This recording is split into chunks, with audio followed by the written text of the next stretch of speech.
Quelle méthode pour tracer le vecteur accélération A? Alors, nous allons déterminer le vecteur accélération au point M1. Nous savons qu'il est égal à la variation du vecteur vitesse. À l'instant t0, la vitesse vaut v0. À l'instant t1, la vitesse vaut v1. Puis à l'instant t2, la vitesse vaut v2.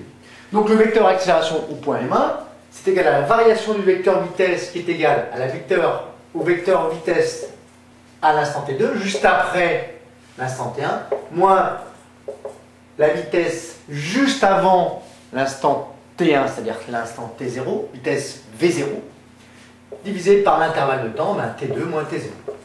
Alors évidemment, pour tracer ce vecteur accélération, il faut tracer le vecteur variation de vitesse, v2 moins v0.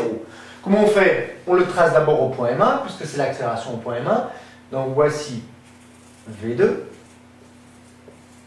Moins v0, v0 il est ici, moins v0, le voilà.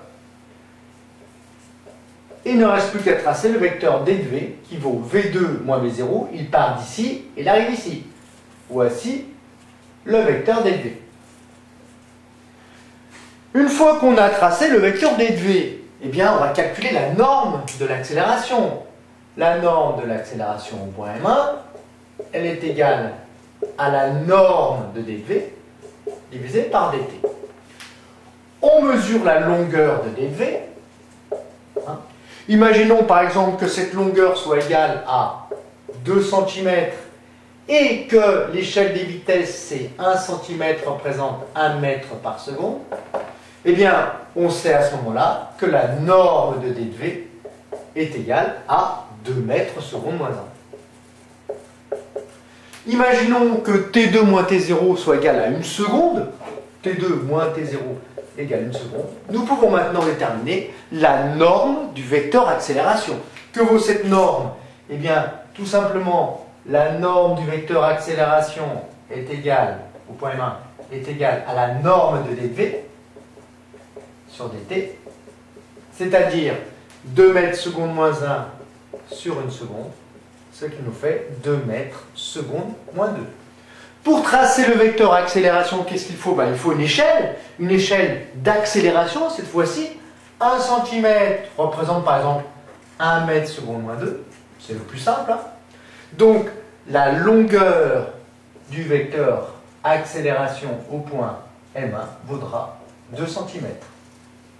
Quelle est sa direction? Eh bien, la direction du vecteur accélération, c'est la direction de d de v. Le sens, c'est celui de d de v puisque dt est positif. Le vecteur accélération est collinéaire au vecteur d de v et de même sens. Il fait combien ce vecteur accélération? Il fait 2 cm. 1, 2.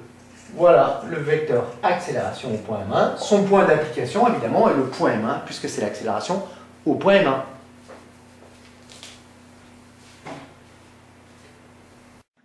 En conclusion, si on désire tracer le vecteur accélération A5 à l'instant t5, on trace d'abord le vecteur v6 moins v4, vecteur variation de vitesse.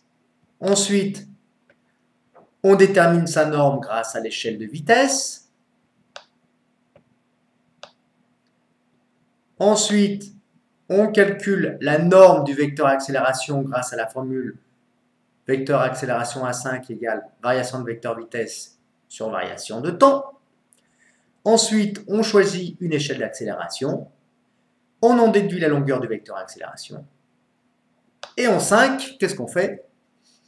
Eh bien, on trace le vecteur accélération qui a pour origine le point M5, le sens celui du mouvement, une longueur de 2 cm, une direction celle du vecteur variation de vitesse.